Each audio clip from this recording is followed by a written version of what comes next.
खुलुमनाय होदों बयनिसिमबो दा समाव बड'लेण्ड इंखं टेलिभिजननि स्टुडिअ'आव हांख्रायना लाबोदों सासे गेदेमा सुबुं जाय सुबुङा जाबाय जे बिथाङा बर' हारिमुनि थिलियाव उन्दै बैसोनिफ्राय दा समसिम लान्थ्रियै नांथाबबोदों बिथांखौ गुबैयै फेस्ला फावथिनायनि थाखाय बयबो मिन्थिगौ आरो बिथाङा थियेटार सिनेमा आरो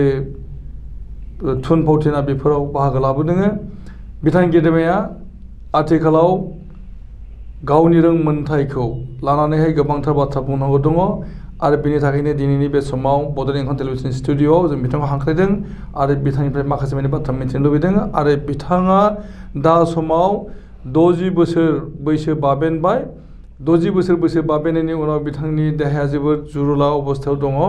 बिथाङा गावनि बाथ्रा बुंगोन गावनि न'खरनि बाथ्रा गासै बाथ्रा मिथिना लागोन आरो हारिमुनि थिलियाव बिथाङा जेनेखि सेक्रिफाइस खालामदों बेफोरनि बागै रायजो राजा मिथिनो मोनगोन जोङो फैनि बिथांनि सेराव बिथाङा जाबाय टिपु नार्जारि नोंथांनि खुलुमना होदों सार नोंथाङा बर' हारिमुनि थिलिनि सासे अलंबार बुंनो हायो नोंथाङा गोबांथार हारिमुनि थिलियाव आगान होनाय थियेटारफोर दङ फुथुला थियेटार दङ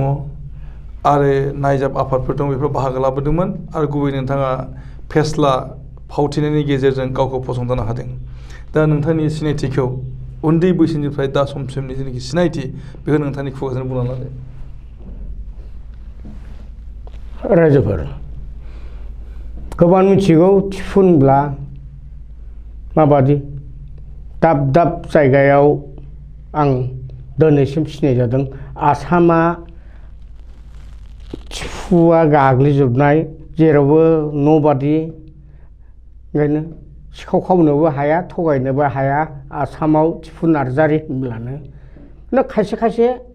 एसे गोथौ थानायफ्रा सिनायालासेनो टिपुनि खाथियावनो टिपुनि खोथा रायलायो है आंनो टिपु होनना बुंना लायो आं माथो मेसेब सेब गायथियाथा फिसा जांगर बादिसो होनो आसलै आंनि थङा मसलपुर बाथौफुरि दिगाल नङा दा न'आ दाबथाम जाहैदों दा गहपुराव गंसे हिन्जाव गेदेर थायो हिन्जावा सानै ओमफ्राय सासेया सालबारि सेराव दंफैयो दा थानायाव जायखिजाया आङो 1976 मायथाइनिफ्रायनो हारिमुआव नांथाबनानै दं हारिमुआव नांथाबनानै दङब्ला आं आरो न' लाथारिया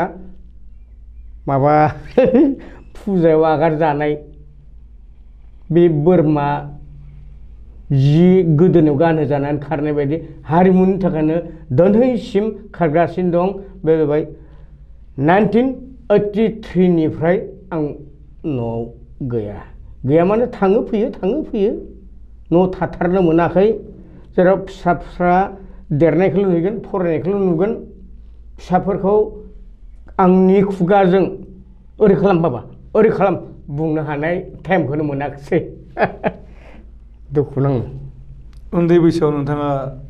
माबायदि संग्रामजों देरदों आङो उन्दैयाव जेराव न'खरा जेबो गैखायामोन गिदिर बिगोमा मोननो आफाया आबौआबो गिदिरमोननो ओमफ्राय हाखौ नायनानै नुदों आफानिखौ खिन्थु रावबो मावग्रा गैया ओंखायनो आफाया फानै जानानै जोंनि जिउसिम जेबो गैया बिदा फंबाय साबेसे सोरा नोंथाङा आंहा सानैल' मसलपुराव सासे थायो न' गुबैयाव ना आफाया हारसिंखायनो खर' गिदिरमोनदां आबौआबो हारसिंनो आफायाबो हारसिं ओंखायनो आदै मादै होननो बुंनो हानाय जाहैबाय आंहा जिउआव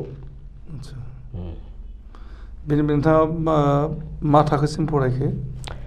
आङो थाखोआ ओरैबादि खेबसे बाङालि खेदावआव बेयावनो होनो गोनांमोन नालाय 1971 जेब्लानोखि 80 नि आगोलाव आच्छा माने आसाम 79 आसाम आन्दलन बेनि आगोलावनो बिनिफ्राय आन्दलन जाय मुसलपुर हाइ स्कुलाव आं दङमोन बिनिफ्राय गोथेबाय फारसेजों जा नांथांबाय कालचाराव मा क्लाससिम फरायखो फरायनाया बेखौ लिरनो गोनांमोन लिराखिसै मेट्रिक लिरनो गोनांमोन मेट्रिक लिरनो गोनांमोन नाथाय नोंथाङा हारिमुनि थिलियाव आगान होनो थाखाय ओइ दावरावबो जाहैबाय जेराव बेनिफ्राय आङो फरायनो जाहोना न'आव थाना नङा सोरनिबा फुदला फुदलि हाजिरा मावना फैनानै हाइ स्कुलाव फैयोमोन साइकेल जोंथ' गैया जायहा धोनि माहाजोन बेफोरसो थायो दा नोंथाङा 1979 आव मेट्रिक लिरनो गोनांमोन नाथाय मेट्रिक लिरनो हायाखिसै आन्दलन जादों आसाम आन्दलन आरो बे आसाम आन्दलन जादोंमोन जे आसामनिफ्राय बांलादेशिफोर फैनाय सुबुंफोरखौ होरन हरनांगौ बाङालि खेदाव होननाय आच्छा बे 1979 दा बै हिसाबै नोंथाङा फरायनायखौ थुंगे होदों 1979 आव बेनि उनाव मा खालामखो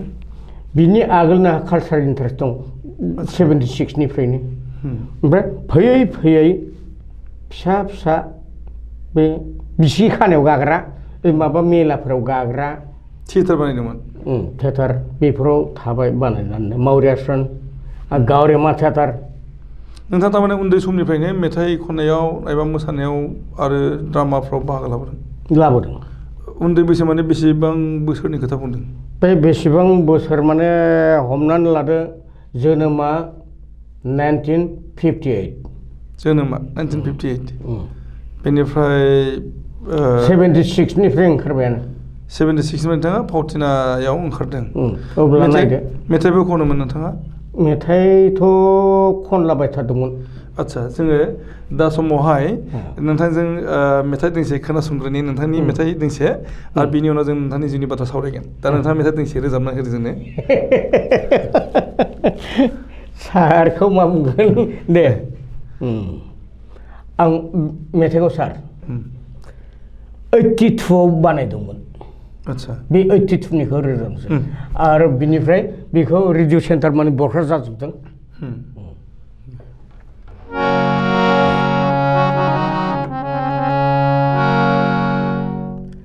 दिनैबो जाया गाबोनबो जाया बाथौफुरि दा बाक्सानि हेड अफिसा गैयामोन बे टाइमाव दिनैबो जाया गाबोनबो जाया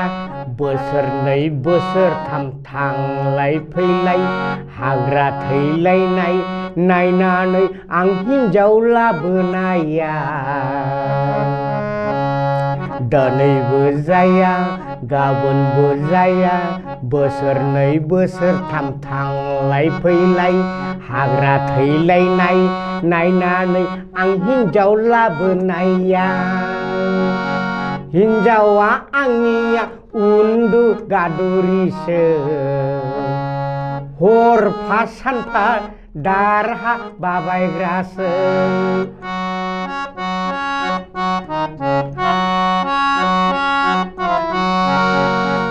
आगान सिनाय हिन्जाव लाबोनाया दरखं बारनायखौ नायनानै हिन्जाव लाबोनाया हिन्जावा आंनिया इसे रायबोला इसे बुंबोला गथ' गथाय गारना खारना थाहैग्रासो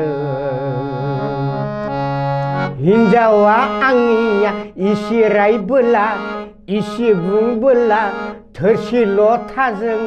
दावहा नांग्रासो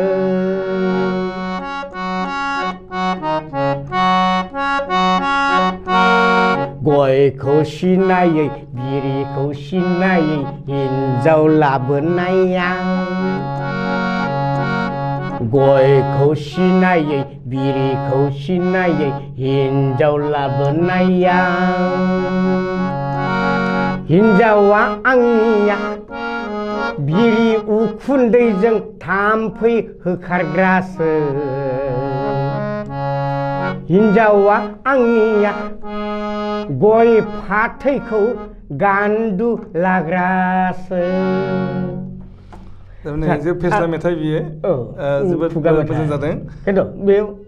आं बुंदोंमोन सोरबा बेजोंनो एसे गियान लाथों आदसा बे खिन्थु आरो आं फंसे आगोलाव बुंफ्लांदोंमोन बे बाथौफोरा जोम जायाखै होननाया नङा दा बाथौफोराव बानायदोंमोन आं हैब्ला जाबायमोन आदसा थारमाने नोंथाङा बे मेथाइनि गेजेरजों माने फेस्ला मेथाइनि गेजेरजों नोंथाङा सोदांनायनि मानेबा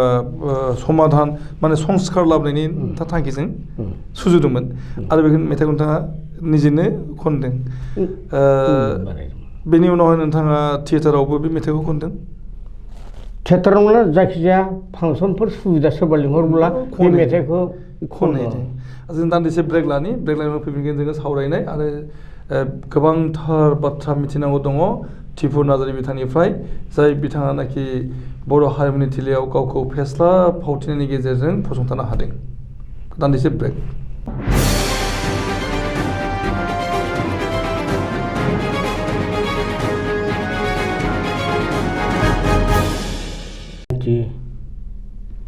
नाइनटिन 83 नि केस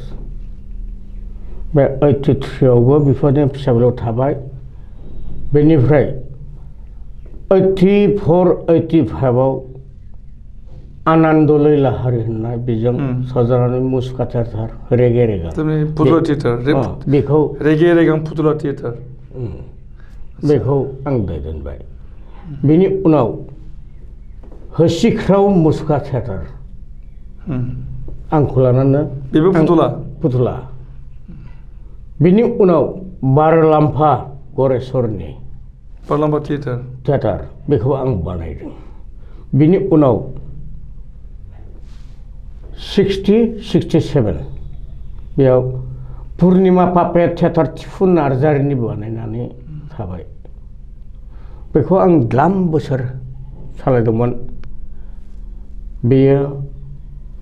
ओरैनो दोनथ'नाय जादोंमोन 2010 मायथाइसिम बे 10 मायथाइनिफ्राय बिनि आगोलावनो नायनाया खमायबाय माबा टिभि सिडि ओंखारसोदोंनो फुथलाखौ गुरुत्व होला मा दोननानै ग्रोब बेयाव सरजाबदों 2007-8 बेखिनियाव हंला मास्टार फिल्माव हाबदों बेनि उनावहाय सोरां मन्जु थियेटारनि खोथा मख'नो गोनां दङ औ बिनिफ्राय सोरां मन्जुआव बिनि आगोलनो थ्रोब आङो हाबग्रा दंमोन दान्दिसे सहाय होनाय सोरां मन्जुआव हाबदों 2010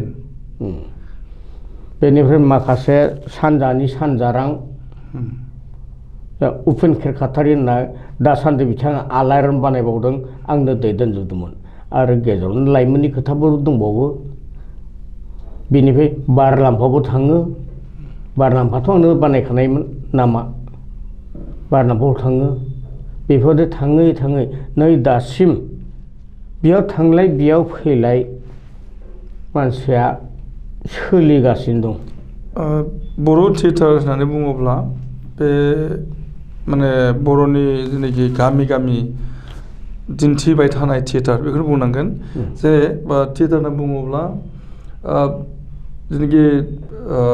बायजो हादर बे बायजो हादराव थियेटारनि थाखाय गोबांथार माने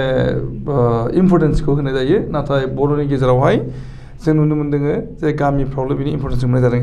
टाउनफ्राव बारा सोलिनाय जायाखै नङा होमबा दा बे बिथिङावहाय नोंथाङा थियेटार मुलुगजों थाफानानै माने माबायदि मोनदांदों जे बिनि जोरनाय एबा इयुन बर'नि थियेटारफोरनि इयुन बर' थियेटारनि इयुना जोंफोरबादिया नारा नाथा हान्थु खरायनानै सोलियाबा उफाय गैया खिन्थु मोनसे खोथा टाउन बायदिसिनायाव उदालगुरियाव आजिखालि सोलिग्रा जादों क'क्राझार सोलियो गसाइगाव सोलियो खिन्थु माखासे खोथा दं बेयावबो नायग्राया जोंनिया खम मोनब्रै बाहाग खालामनानै मोनसेल' नायो बेनिफ्राय बे मोनसेयाबो ओरैबायदि बाहागोआव सोरबा धोरोमनियाव थाङोब्ला सोरबा धोरोमा नाया फारसेजों सोरबा क्लाबा लाङोब्ला बबेबा क्लाबा नाया फारसेजों बबेबा राजनिति हान्जा लाङोब्ला बबेबा राजनिति हान्जाया नाया होनब्ला थियेटारा बोरै जिरना थानो मानसिया खौसे जानांसिगौ नै दासिमदि सोलिबाय थादों दा दुखुनांथाव जादों बेनिखायनो आर्टिस्टफोरा जाय महरगिरिफोर बिसोरनो बिगोमाफोरा फैसा थाखाखौ हरनो गोब्राब जायो खिन्थु बै अब्लाबोदि बे महरगिरिफोरानो जि थियेटार मोनसेखौ फोथांना लाखिहैबाय थादों बेबो साननो गोनां दं मोनसे थियेटाराव नोंथाङा माने बेसेबां समनि थाखाय एग्रिमेन्ट जायो बेयाव 7 मासनि जायो 7 पार इयार बोसोरसेयाव 7 मासनि थाखाय 7 दाननि थाखाय एग्रिमेन्ट जायो आरो 7 दान नोंथाङा फावथिनांगौ जायो आरो दानबाखौ फ्रि मोनो न'आव फैनो मोनबाय बिनि आगोल रिहार्सेला आच्छा रिहार्सेलनिया आलादाबाव मास मोननै थाबावनांगौ रिहार्सेलाव होमबा दानगु थानांगौ जायो थियेटारजों आरो दानथामखौ नोंथाङा मा खालामो दानथामाव बेफोरबादि बिगोमाफ्रा जों सिनियराव गोलैदों नालाय होद ओरै थांथ'लै आर्टिस्ट कालेक्सन आच्छा आच्छा नै बेफोर थानाय जाया नोंथांनो दानफायाव बेसेबां मावबान्था होयो आंथ' बेफोरबादिहै मोना उन्दैनिफ्राय आङो थादोंमोन मासाव 300निफ्राय आच्छा 300 बे जाहैबाय आगोलनि बाथ्रा आगोल दा समावथ' फैयै फैनानै आङो दा मोनदोङो आदा चन्द्रकान्त मुसाहारिनियाव लास्ट जाथ'ना दं 20,000सिम मोनदोंमोन 20,000 मोनदों दानसेयाव ना बोसोरसेयाव दानसेयाव अब्ला बोसोरसेयाव नोंथाङा मोनबाय दान हिसाबै 2 लाख खासाखासि 2 लाख मोनो नोंथाङा बोरै 2 लाख जानो 7 मासावल' 1,40,000 थाखा दा बेखौबो बोरैबा हामाखै थियाखै होननानै दानना हरोब्ला मा जागोन आच्छा हरनो हाया नोंथांनो जिखिनि कमिटमेन्ट होदों बेखौ हरनो हाजोबा नायग्रा गैया ओरै अखाजों बन्द बांखाजों बन्द नै होब्ला अब्लाबो जों आर्टिस्टआ थांफिनो नोंथाङा माने जिखिनि आर्न खालामो थियेटारनिफ्राय बेजों न'खर बेंनो हानाय जायोना नोंथाङाथ' न'खर गंनै दङ न'खर गंनै नोंथाङा सामलायनो हायो बेखिनियाबो थियेटार गानायावनो आंखौथ' अल बर' मिथिगौ एसे ड्रिंकार होननानै बेयावबो थाङो दा फारसेजों गावनि साखरा सोरबा सिनायनायनिफ्राय आं साहा दौजा हरो खिन्थु आं लोंनायाव सोरबा सिनायनाया फैब्ला आंथ' बिनो दौनांगोन माखासे गुगा जुगा न'खर बेंनाया गोजानथार नाथाय नोंथांनि बेलायावल' बे दोहोनखौ हरनो हाजोबा जायो ना गुबुन एक्टरफोरनि गेजेरावबो बेखौ बिदाय टाइमाव नुयो जेब्लानाखि मानसिफोरखौ बिदाय होगोन दा बे समाव खम सम खालामनानै हरलायलायनाय जायो दा बबेबा बोसोराव जायो बबेबा बोसोराव जाया बेफोरबादिया दा नोंथाङा नुनो मोननायाव बबे थियेटारखौ माने बांसिनै सापर्ट खालामो आंना खालामदों आदा चन्द्रकान्त मुसाहारिनि सोरां मन्जुआ थांना थाथों बेखौल' बुंबाय थायो चन्द्रकान्त मुसाहारि थारमाने सोरां मन्जु बर' थियेटार बेथ' दंबाय थाखायो थ' थांना थाथारनांगौ बेयाव गुबुन गुबुन हारिनि थियेटारफ्रा जेराव माखासे रिवार्ड मोनबाय बर' समाजाव मोनसेल' थियेटारखौ मानो अनसाया माखासे ओरैनो बानायदों थैलांदों खिन्थु बे आदानिया थैथ'वाखै हान्थु खरायाबो देग्लायबो ओंखारबावदों बे लकडाउनावनो आच्छा माबा सोरां मन्जु थियेटारा दा गागासिनो दं दिनै बरमायाव लास्ट नाइट खोमा जोबथा हर दा थांना थाथों थियेटारनि जेनाखि दिन्थिनायफोर बा फावथिनायफोर एक्टिं खालामनाय बे एक्टिं खालामनायाव नुनो मोनो जे बेहाय प्रम्पटारनि माबा थायो माने रल थायो प्रम्पटार दा बे प्रम्पटारनि जेनाखि बर'नि थियेटारफोर बे प्रमटारनि बुंथि हरनायखौ माइकआव खोनाबाय थानाय जायो आरो बे जोबोर उसुबिदा खोनानानै पाब्लिकफ्रा अजद खालामो बे बेलायाव नोंथाङा मा बुंनो नागिरो? बेफोर जाबाय जोंनि गोरों समाजा बेहाय ओंखाराखै मेगन नुयै जाथिफोरखौ लांनो गोनां जायो ओंखायनो मालायनि सहाय लानांगौ जादों खिन्थु मालायनि सहाय लानो गोनाङाव बेबो साइलेन्टलि जानांगौमोन नङा दा बेफोरबादियावनो बेखिनिया जाबाय थायो ओंखायनो बर'आ एसे धैर्य हमथ'दो होननानै सानदोंमोन आं बुंनो सानो बुंदोंबो मानो होनब्ला जाम्बा जाम्बि माखासेयासो थाङो थियेटाराव थारमाने गोरों सुबुंफ्रा थांथ'वाखै दासिमबो मानो होनब्ला बेफोरबादिब्ला बोरै थांनानै मा खालामहैनो बेहायलाय दा बेनि थाखायनो माने प्रमटारनि गोनां जायो औ डाइरेक्टरफोर थायो डाइरेक्टरा जि बुंगोन नै आगाना ओरैसोलै एसे डाइलग बुंनानै ओइसिम सहैनांगौ बेखौबो खैबार फोरोंनांगोन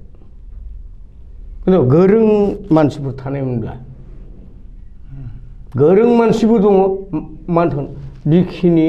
दरमाहाजों बर'आ बेखिनिल' नायोब्ला बे थियेटाराव माइरं गैया होननाय जादों खिन्थु हारिमुखौ जि फोथांना लाखिनांगौ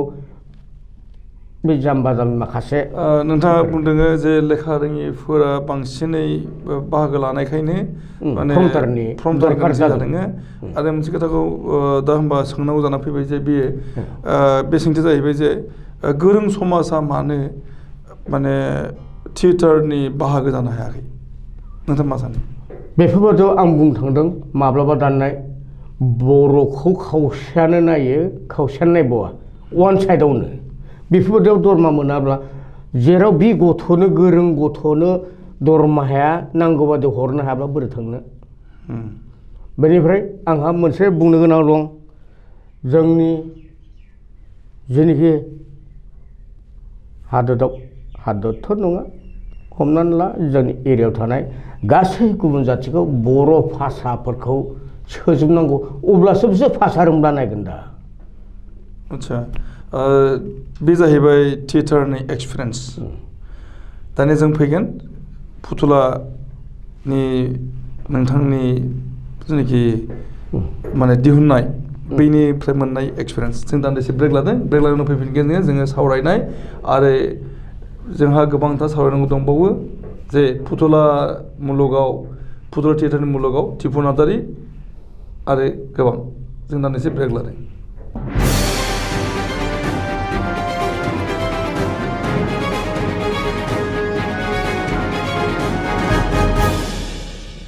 फैफिनदों टिपु नार्जारिजों सावरायनाय दा समाव जों सावरायनि जे टिपु नार्जारिया फुथुला थियेटारनि बेलायाव मा रल प्ले खालामदों नोंथाङा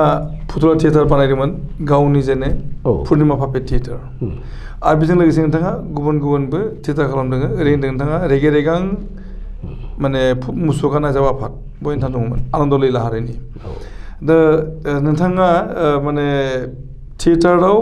रल प्ले खालामनाय आरो फुथुला थियेटाराव रल प्ले खालामनाय बेनि डिफारेन्स बेयाव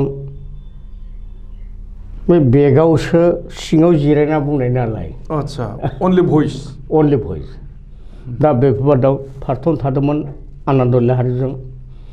रेगे रेगां बर' फस्ला थियेटार मुसुखाबो लिराखैमोन फस्लाखौ दोननाय साहित्य सभायाव नारनो नागिरदोंमोन जेराव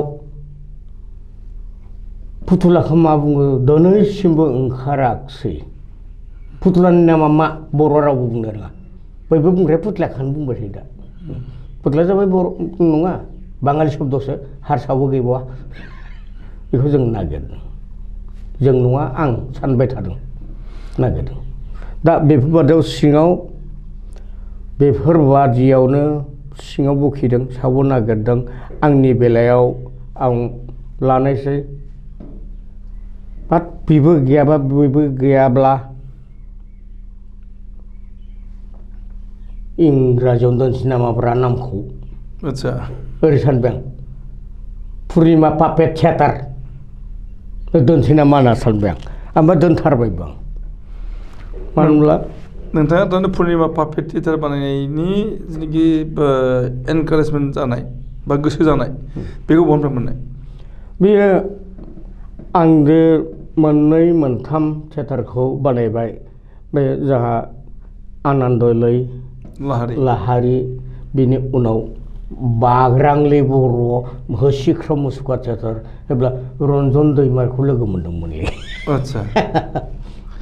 एनडिबिनि रन्जन दैमारि। औ आदसा एपना बानायजेननाय टाइमाव एबा गुलि गुलि बेनिफ्राय बिसोरनियावबो जों गायबाय थानाय लोगो मोनलायलायबाय थादोंमोन।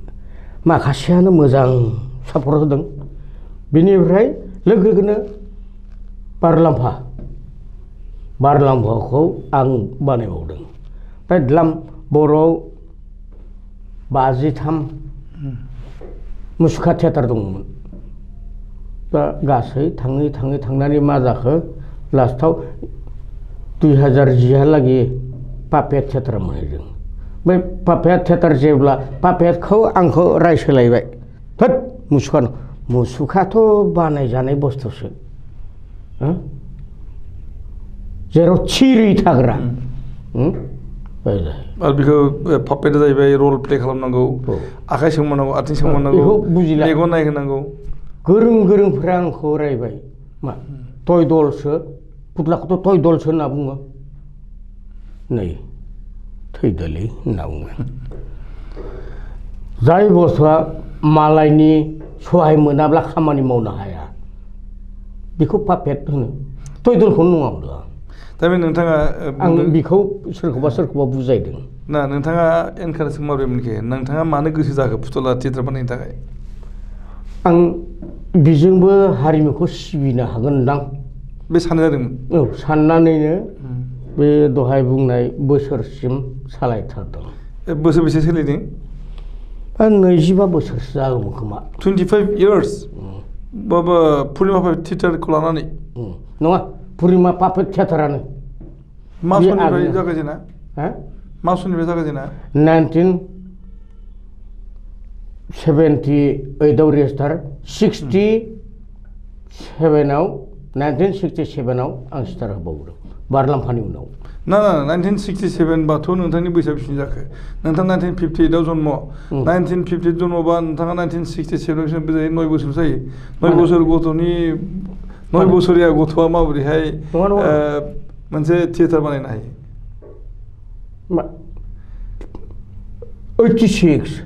86 आदसा 1986 आव नोंथाङा माने फुथुला थियेटारखौ बानायजेनदों? नङा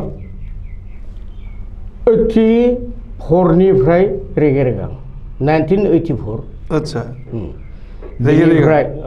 ओमफ्राय 86निफ्राय पुर्निमा पापेट थियेटार। बेनिफ्राय होसिख्राव मुसुखा थियेटार 85 86 86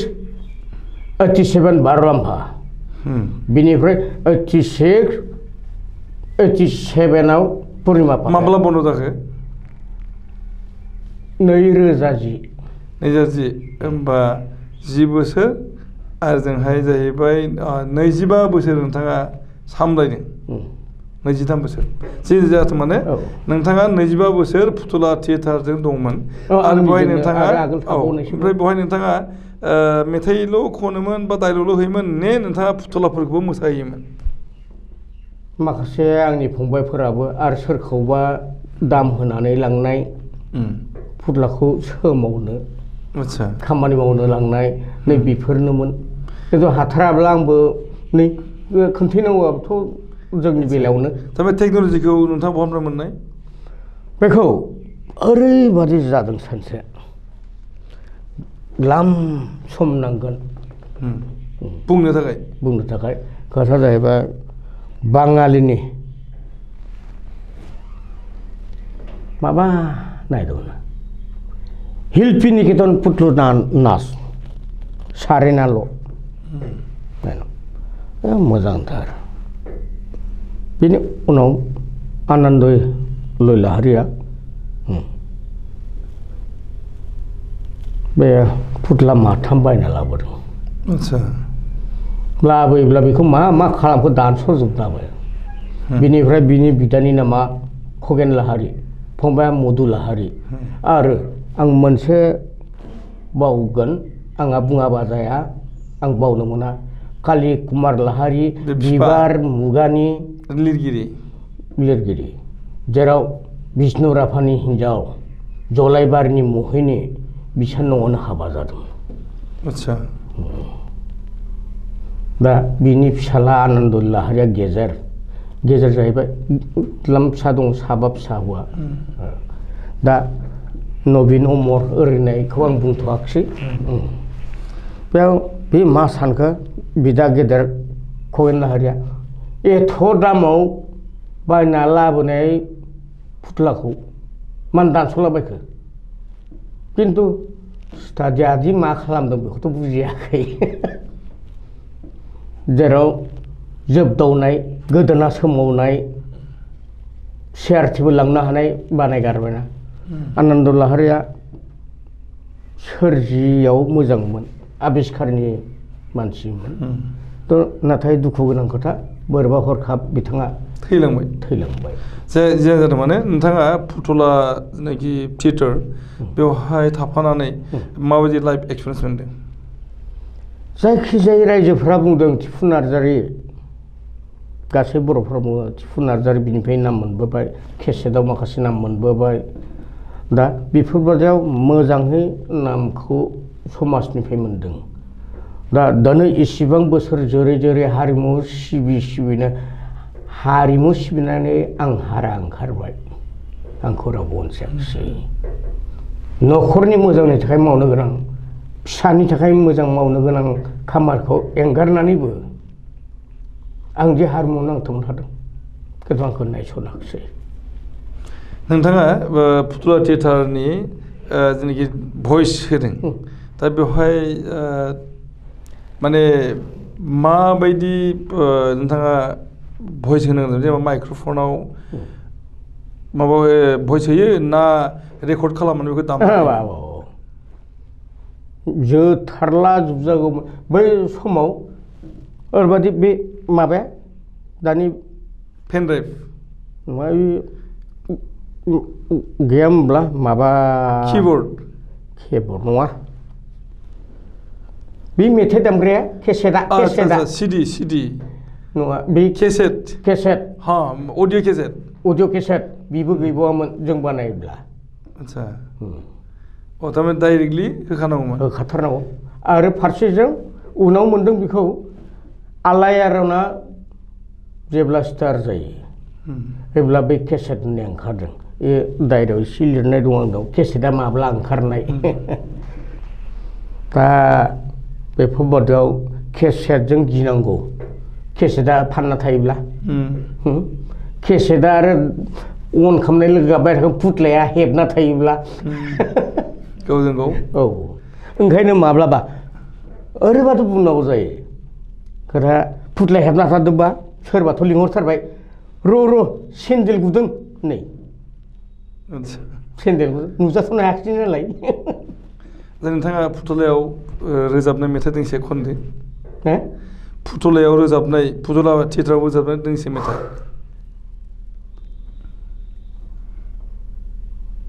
र' बे लेम्बर' थियेटारखौ नोंथाङा खोनादोंमोन नामा औ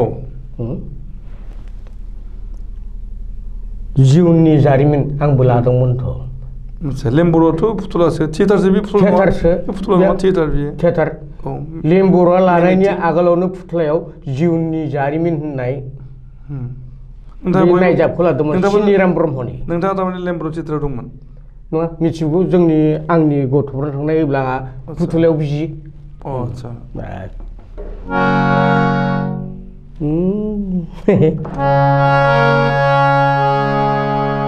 फेस्लाफोर दंसोगारोमोनलै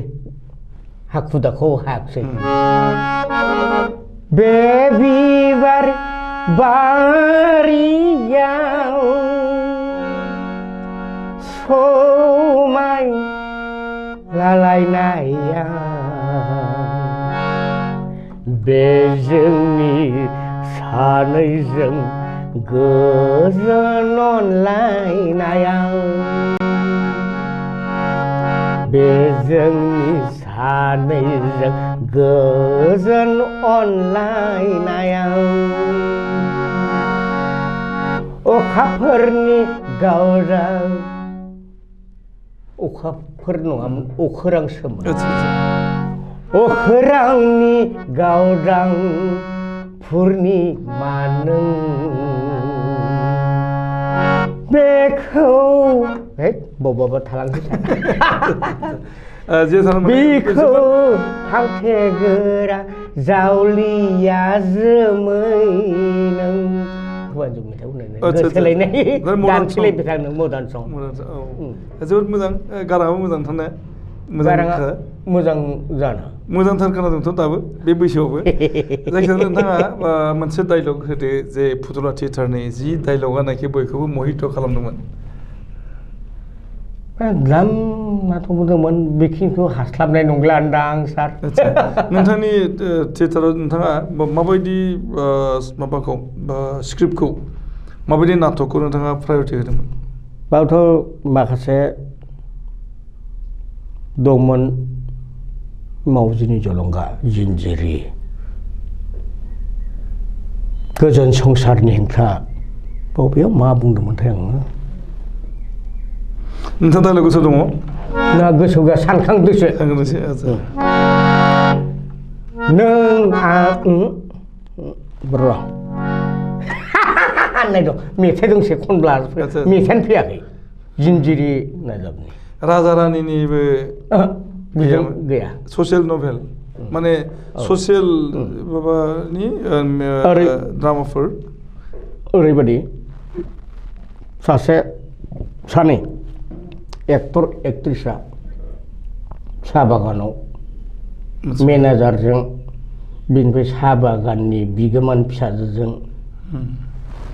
रमान्टिकआव दंमोन बेहाय थायोब्ला दंमोन बेयाव सासे दाहोनाया नुहैदों दाहोनाखौ बिगोमाबो अननो बेरायनो थांनो नागिरबाय बै हाग्रा सिङाव मा लुरुलारा मावदोंलै सैमाना अमा सोर सिखारबा सिखार आं मेगन होथेना थानि सिखारबाय मेनेजारा बुंदोंमोन नोंनि मेगना मेगन आंनि मेगना जादों अफार पावार एफआरइडि बेटारि बे रोखोमनि डायलग दंमोन आरो बेहाय जोङो दान्दिसे ब्रेक लानि ब्रेक लानायावनो फैफिनगोन जोङो सावरायनाय टिपु नार्जारि बिथांजों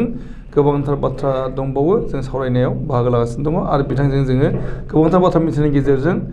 जों मिजिं लादों उन समावहाय गोदान जोलैया गोबांथार हारिमुनि थिलियाव आगान होनो खाबु मोनगोन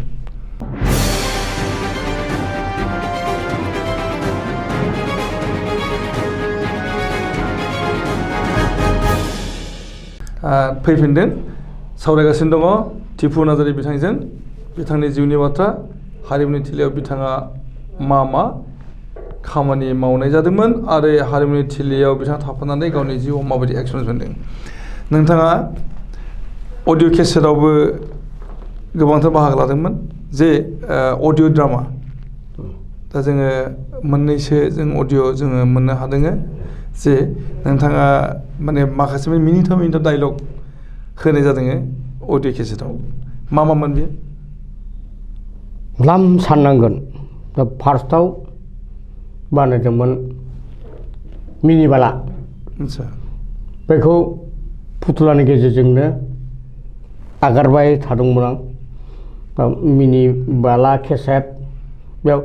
दाउलानि आथिमंगल होननायबो दङमोन मेन्टेल बाबुनि लेक्सार होननाय दङमोन बेफोरदिया लाम गोलाव खोथा दं बिनि उनाव बानायदों हायनामुलि नोंथांनि लिरनाय ड्रामाफ्रा नोंथां लिरनाय खिन्थु स्क्रिप्टआ बै मेन्टेल बाबुनि लेक्सार आरो दाउलानि आथिमंगल बियो जोंहा आनन्द लाहारिनिमोन आच्छा बेनिफ्राय उननिफ्रा आंनि सायावनो खिन्थु फोसावग्रा दङ दा नोंथाङा बे जे अडिअ केसेट बानायदोंमोन जे बे फुथुला थियेटारनिखौनो लाबोनाय जादोंमोन ना गेजेर सोखावो बेनिफ्राय केसेटआवबो दंमोन बेयो आदसा बिदि खालामजादोंमोन आरो औ बेनि नोंथाङा बेनिफ्राय- थियेटाराव हाबबाय नोंथाङा थियेटाराव हाबदों औ। थियेटाराव हाबनायनि एक्सपिरियेन्स नोंथाङा बुंदो जे थियेटाराव हाबनानै नोंथाङा ओंखायनो केसेटनि खोथाफोरा बेनि उनाव बानायबाय हायनामुलि आदसा हायनामुलि केसेट हायनामुलि केसेट बानायदों बे गंनैनि उनाव हायनामुलिनि माबाया बिनि सिनopsisफ्रा मोनसे डायलग गोसोखाङो बै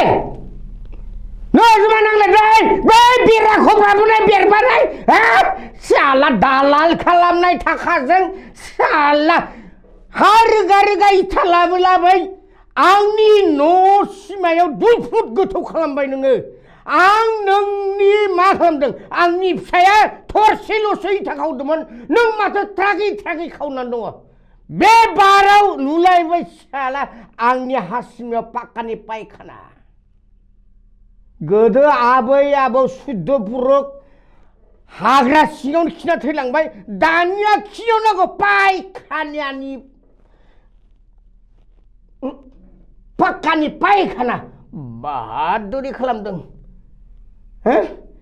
दालाल खालामनाय थाखाजों बाहादुरि सुदायदों आदसा बे जे अडिअ केसेटआव थिसनजानाय हायनामुलि थिसनजानाय डायलग आदसा बिनि उनाव बालुन्दा टप 10 आदसा बालुन्दा टप 10 आदसा बिनि ससे डायलग माखासे ओरैबादि बुंदों जेराव जाय माइकमेननियाव टिफुनि केसेट गैया बे मानसिफोरा हाबा माइकखौ लाङा बेफोरबायदि खोनासंबाय आं आदसा बिनि डायलग माबा माबि दङमोन बे आं मोनसेल' होनसै आदसा भलन थांबाय सिखारदो दर नारबाय जेब्ला दर नारो रुवाथियाथ' होसिख्रावबाय आयौ सिखावबोदों आरो खारबाय थालिसिजों रायजोफोरा समना आं सिखाव नङालै आं दरल'सो नारदोंमोन आदसा सिखाव नङाबा दरखौ मानो नारनांगौलाय बुजाबाय आरो बेनि बुजाबाय आदसा पुलिसजों बुजानाय बे बाराव पुलिसा खेबसेबाव खिगुजोबना लाबावनांगोन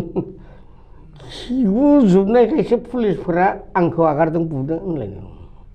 बेनिफ्राय थियेटाराव नोंथाङा बाहागो लादों थियेटारावहाय बाहागो लानानै नोंथाङा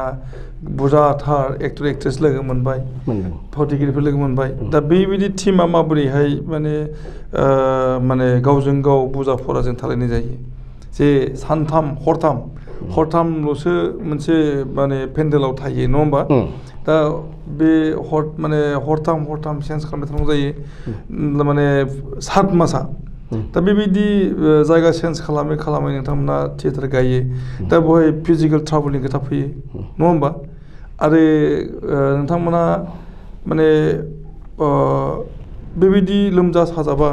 नोंथांमोननि बे माबाया टिमा माबोरै सहाय सजा खालामनाय जायो बेयाव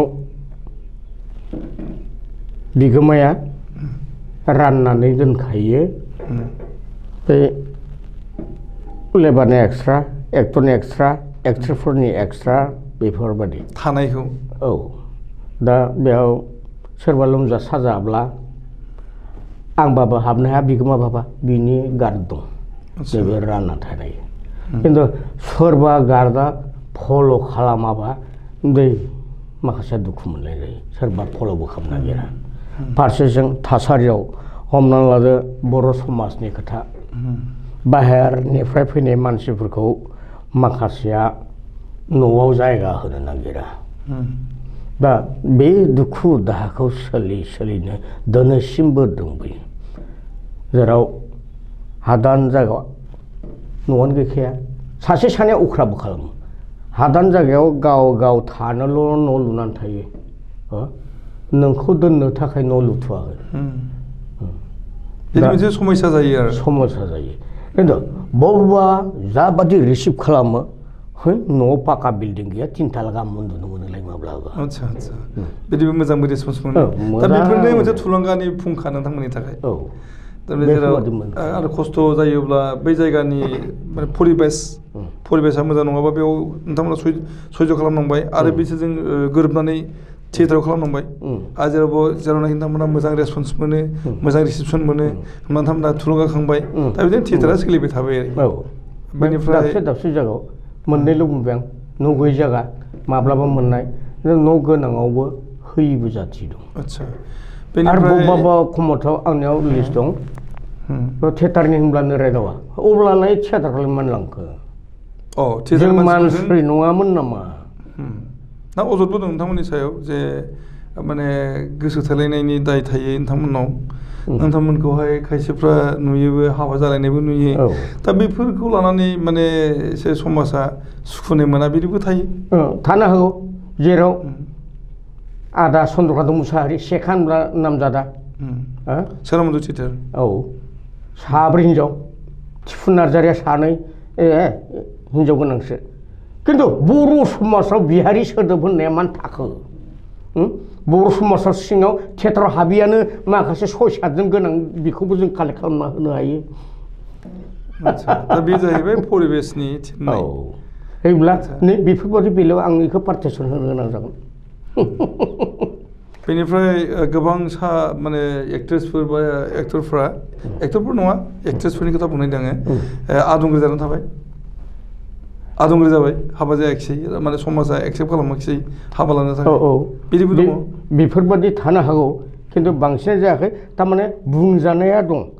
फारसेजों जेराव जों गावजों गाव लालायनोसै होननाय सोरबा सानलायना थानो हागोन खिन्थु थियेटार सोलिबाय थानाय बोबथिंलायनाय गैया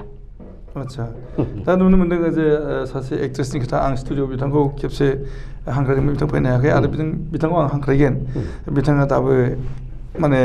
फिल्म माने माबायाव थियेटार मुलुगाव दङ बे निलिमा जोबोद मोजां माने बिथाङा एक्टिं खालामबोबाय थादों दा बुरै जाफैबाय आरो बिथाङा जोबोद समायना मोनबो बिथाङा सोरामोन्दो थियेटारावनो गोबां बोसोर दंमोन आरो बिनि उनावहाय जों नुनो मोन्दों माने सान्दो बावदियावबो बिथाङा फैदोंमोन बिदिनो आलायारनाव बिथांखौ नुनो मोन्दोंमोन दा बे बिथाङा बार'लाम्फायावबो दंमोन दा गोबांथार थियेटार बिथाङा रल खालामदों आरो बांसिनै सोरामोन्दो थियेटारजों दङमोन आरो बिथाङा दिनैनि समाव माने बुरैबाय होनजायो बिथाङा हाबा जायाखिसै दा बेफोरो माने मोनसे उदाहरन जायो जे माने सिनेमा थियेटार मुलुगाव थानाय आइजोखौ नायनो मोजांब्लाबो बर' समाजा एक्सेप्ट खालामा दा बेफोरबो जायो खोथा बेबो खिन्थु खाफालनि लिरनाय बेफोरो दा बेफोरबायदियाव निलिमाल' नङा बे आगोलथ' मोजां सिनायखानाय आंनि गथ' निलिमाया बोरिगामि बेरगाव बेनिफ्राय बर' समाजाव खैजोन थियेटार इन्टारेस्ट गैयै गथ'फोरा बुरिना दं बेखौथ' आं हिसाब होजोबनो हायो बेल' नङा बे थियेटाराव हाबनायखाय बुरियाखै रावबो लाङाखै बेथ' नङा गावबो जायाखै थियेटाराव थाङि सिख्ला गथ'फोरा मानो बुरै जोबनानै दं बेखौथ' आं हिसाब होनो हायो दा आदसा लोगो लोगो हिसाब होजोबनो हायो थारमाने नोंथाङा बे जाहैबाय खाफालनि नोंथाङा बुंनायदों खाफाल आरो गावबा गावनि गोसो नैबेफोरबादि नोंथाङा जे दा बुंबाय जे बर' समाजा एक्सेप्ट खालामनो हाया बा एक्सेप्ट खालामा दा बेयोथ' साभाबिकथार नङा होमबा दा बे बेलायाव नोंथांमोना माबायदि सासे थियेटारनि एक्टर हिसाबै माबायदि फिल खालामो जे नोंथांमोनखौ जे माने सै खालामो समाजा थियेटार खालामो नोंथांमोनखौ माने सुखुनाय मोनद्राया दा बे बेलायाव नोंथांनि फिलिंसा माबायदि जायो जायखिजाया जोंनो हारिमुखौ नांगौ ओंखायनो नोंथाङा आंखौ एक्सेप्ट खालामाबाबो आं फोसावनो गारा आदसा गारनाय नङा थियेटार मुलुगखौ गारा जायखिजाया थियेटारजों हक जाजों हक हारिमु लाइनाव थाबाय थाहोनांगोन नोंथाङा बुंबाय दहायो जे 1,20,000 थाखानि नोंथाङा एग्रिमेन्ट दा समाव 20,000 थाखा पार मान्थ 7 मान्थ्सनि थाखाय नोंथाङा 1,40,000 माने एग्रिमेन्ट जायो आरो बेखौ नोंथाङा मोनबोजोबा दा नोंथांनि फेमिलिया बोरै मेनटेन जायो मेनटेन जानाया ओंखायनो जेराव मैगं फानना जानाय साम' फानना जानाय आदसा बेसिम थांनांगौ जायो थांनांगौ जायो नोंथांनि न'खराव दासिम फेमिलि मेम्बार्समा बेसेबां दङ साबा थारमाने गदायनिया गिबिनियाबोथ' दा साबा जाना दं आं बेजों फैदेरनानै साबा आदसा थारमाने 10 जन फिसाफोर दङ बिमा फिसा लोगो नांदों आदसा ओजोंनिया साब्रै नैबिनिया साथाम फिसाफोरा आदसा होमबा 9 जननिया मोनसे टिम नोंथांमोना नोंथाङा 10 जननिया टिम नोंथांनि माने न'खराव बेयो बिनि आर्निं सर्सआथ' नोंथाङानो थार नङा होमबा दा बेखौ माबोरै मेनटेन खालामनांगोन सोरहाबा ना बेदर जागायाव बानलु संख्रि आदसा बिदि माने जिउखौ खांनांगौनि थाखाय थांना थानांगोन दा जोङो गोबांथार सावरायदों आरो जोबनाय फारसे जों फैगासिनो दङ आरो जोङो दान्दिसे ब्रेक लाबावनि बेनो जों जोबनाय फारसे थांगोन जों दान्दिसे ब्रेक लादों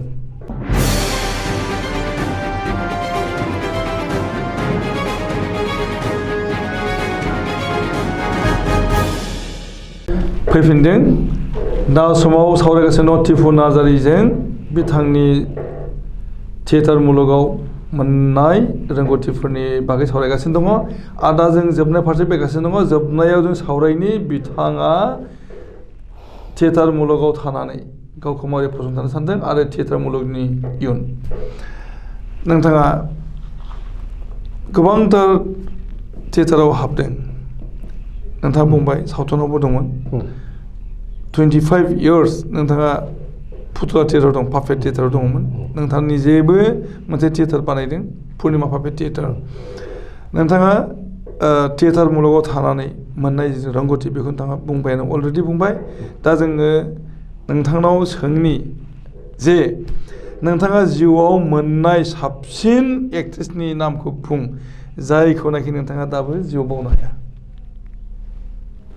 आं ओरैनो सा मोनबोनाय एक्ट्रेसाव मोनमोन पुर्निमा होननाय सासे गोराव हाबा जाबाय गथ'आ आदसा बै जेरै फ्रियै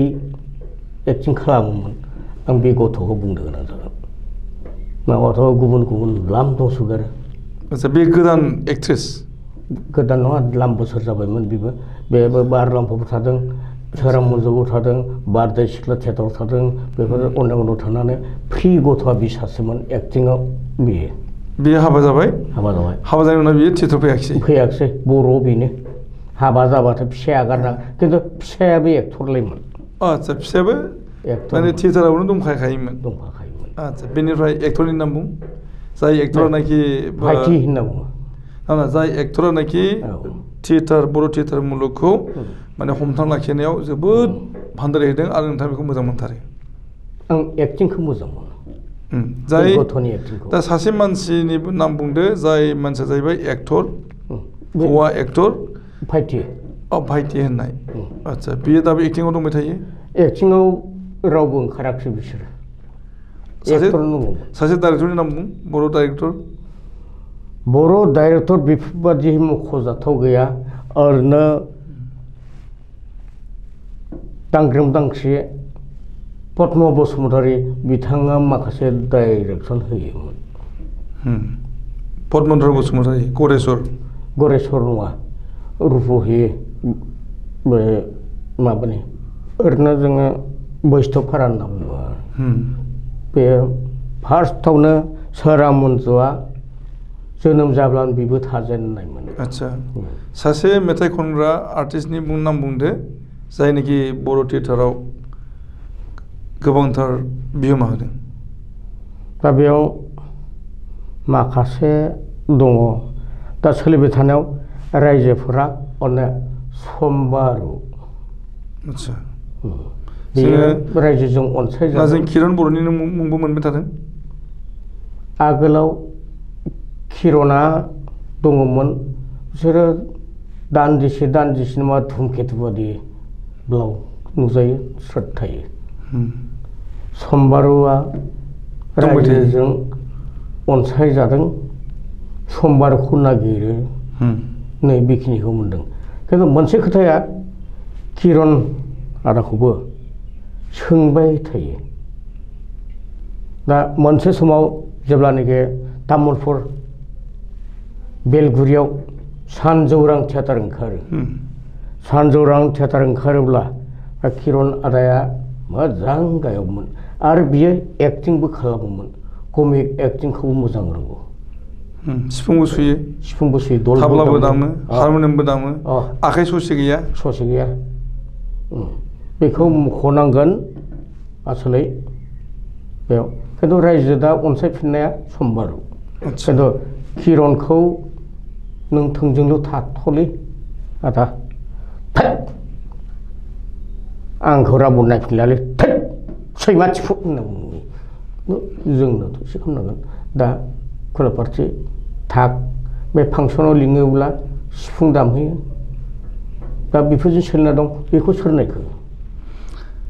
नोंथाङा दोंसे मेथाइ रोजाबदो जों बिदिनो फोजोबनोसै जि मेथाइयानाखि नोंथांनि जिउआव बावनो हाया जानानै दङ जि मेथाइयानाखि बर'नि थियेटार मुलुगाव दासिमबो जुगामि जानानै दङ बिनि आगोलावनो जों नोंथांनाव सोंबावनि जे आं नोंथांनाव सोंबावनि बे जाहैबाय जे नोंथाङाथ' सासे बर' थियेटारनि एक्टर कमेडियान एक्टर नोंथाङा कमेडिखौनो बांसिनै मोजां मोनो ना कमेडिखौ नोंथाङा खालामनो गोनां जायो मालिकनि थिननायाव खालामनो गोनां जायो नोंथाङा गोजोना कमेडिजों गोजोननाय आं कमिकनि मानसिखा खिन्थु कुर्निति एरसननायावबो मोजां बेखौबो होना होयो बेफोरबायदि मोजां आरो बोराय दुखुथियाफोरखौ गोसो जासोगारो आच्छा माने दुखुथिया माने दुखु गोनां बोराय जानो मोजां मोनो एक्टर बेफोरजों गैया माने बेयावथ' एक्टर जाब्लाथ' एक्ट्रेसनि आखाइयाव हमनानै एकदम मोजां मोसानो हायो हाग्रा बारि रमान्टिक मेथाइजों थांनो हायो नाथाय बेखौथ' खालामनांगौमोन आंजों बैसोआबो जाला बेनिफ्राय महरबो गोनां नङा ना आगोल समाव खालामफेराखै थारमाने नोंथाङा खालामनो लुबैब्लाबो चान्स मोनाखै जेराव बबेबा जायखिजाया आंखौनो डाइरेक्सन होयो नालाय थियेटार मालिकफ्रा आं बिना लानो हागौ नङा होमब्ला आंलाय मानो आं एक्टर जाब्ला है रायजानायगोनलै नोंथाङा गुन्दाबो जाफेरदों गुन्दा जाफेराखिसै आरो बि लाइनाव आगाननि स्टेपखौ फोरोंसो रोंगौ आंनि साइसआनो गोरोबा गुन्दायाव खिन्थु मालायखौ फोरोंनो हागोन माहाजोन जानो लुगैया मानो होनब्ला बेयाव माहाजोन जानो गोनांब्ला धुति जुथा माबा माबि गाननो गोनांब्ला धुतिया आंनिख्रुइ लावसिन नोंथाङा हायथा हिसाबैहाय माने माहाजोन जानायाव समायनाय नङा नाथाय गोबांथारथ' जों सावथुन नुबाय थादों बा थियेटार जों नुयो आरो बा जोंनि समाजावबो दङ जे हायथा मानसियाबोथ' माहाजोन दङ नंगौ बास्तब गाहायाबो सेंग्रा आरो धुति गानब्लानो जे माहाजोन बेथ' नङा धुति गानालासिनो माहाजोन थायो मानिनि खोथा थायो बेनो थियेटाराव नङा होमब्ला आच्छा थारमाने थियेटारनि सौन्दर्यखौ लाखिनो थाखाय माने माखासे ड्रेस मेकआपनि बाथ्रा फैदों खोथानि बेफोरसो आं जेब्ला रायजो सोर नायगोन आं दहायनो बुंखांलांबाय मानोब्ला जों महरखौ खोन्थानानै थाखा बोनांगोन आच्छा बेनिफ्राय नोंथाङा जे सावथुनाव बाहागो लागासिनो दङ बा थियेटाराव बाहागो लागासिनो दङ बर' थियेटाराव नोंथाङा गोबांथार बाहागो लादों नोंथाङा गुबुन थियेटार नायनानै फल' खालामो ना अनलि डाइरेक्टरनि थिननायजोंल' नोंथाङा एक्टिं खालामबाय थादों आङो ओरैनो गोबावजों खेबफा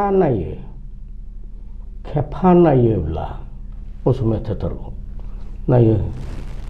बेखौ सिनायथिङो आङो आंनि जिउआव असमिया थियेटारखौ खेबथामल' नायबाय आच्छा बेनिफ्राय आं आन्दाजजोंनो दांग्रोम दांसि सोलिगासिनो दं सामाजिकता जेनाखि नुथायफोर बेफोरखौनो नोंथाङा अबजार्भ खालामनानै एक्टिं खालामबाय थादों ना डाइरेक्सनबो होदों डाइरेक्सनखौ बर' समाजाव आंखौ होथ'वाखिसै माबायाव बे थियेटारावथ' नोंथाङा डाइरेक्सन होदों डाइरेक्टर जानो गोनां जायो आच्छा नोंथाङा डाइरेक्टरनि खामानि मावदों नोंथाङा मानो होनब्ला दांग्रोम दांसि साननानै मोनो द्रामाबो लिरदों नोंथाङा माखासे लिरदोंमोन मा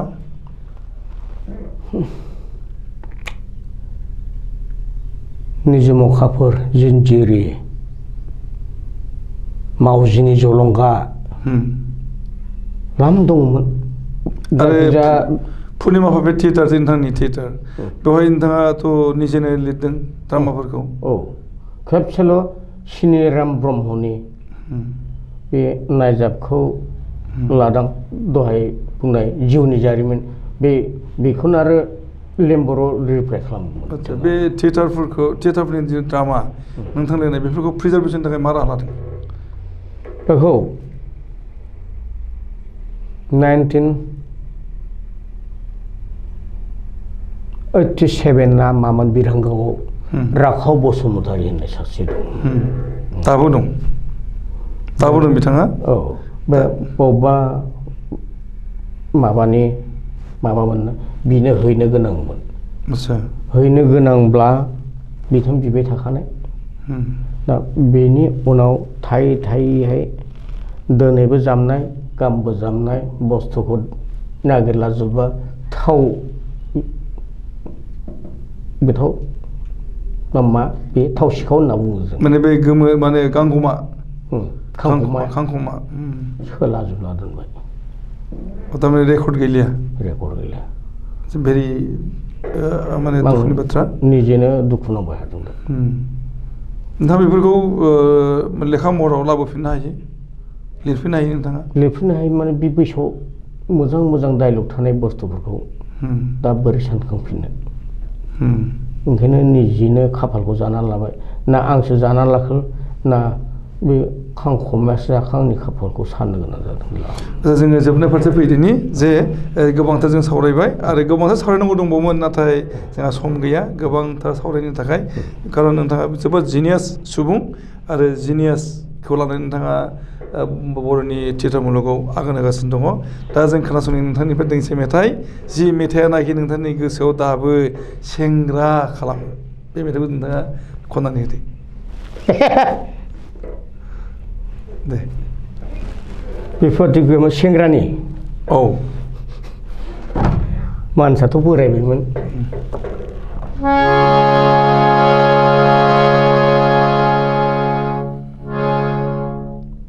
गोदान मेथाइयाव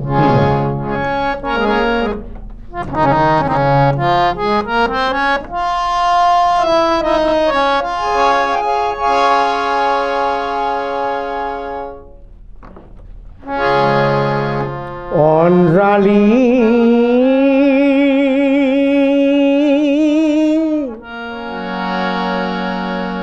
गोरोन्थि दासान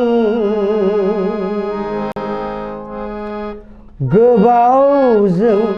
लोगो मोनब्ला आंखौ नों रायदावनो दाबाव गोबावजों लोगो मोनब्ला आंखौ नों रायदावनो दाबाव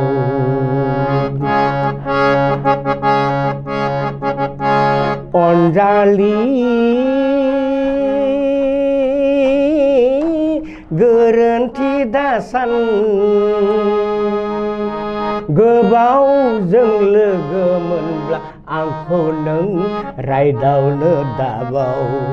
गोबावजों लोगो मोनब्ला आंखौ नों रायदावनो दाबाव दावहानि गोसोआ आंनि बिग्रायारि गोसोआ आंनि दावहानि गोसोआ आंनि बिग्रायारि गोसोआ आंनि गोबावजों लोगो मोनब्ला आंखौ नों रायदावनो दाबाव गोबावजों लोगो मोनब्ला आंखौ नों रायदावनो दाबाव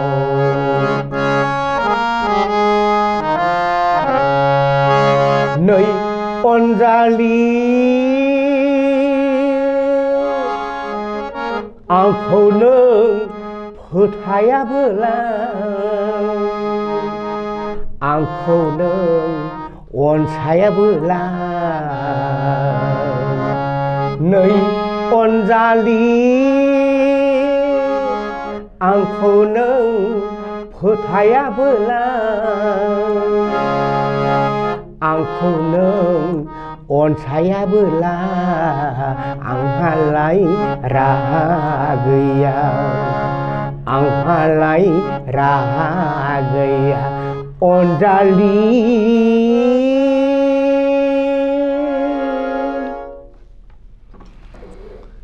जोबोर गोजोननाय मेथाइ जि मेथाइयानाखि अराय लाइमोन बैसो फारसे उनफिनलाङो नोंथांनि बे बैसोआव जों नुनो मोनदों जे नोंथां बे दोंसे मेथाइ खननायनि गेजेरजों नोंथाङा सेंग्रा जाफिननो लादों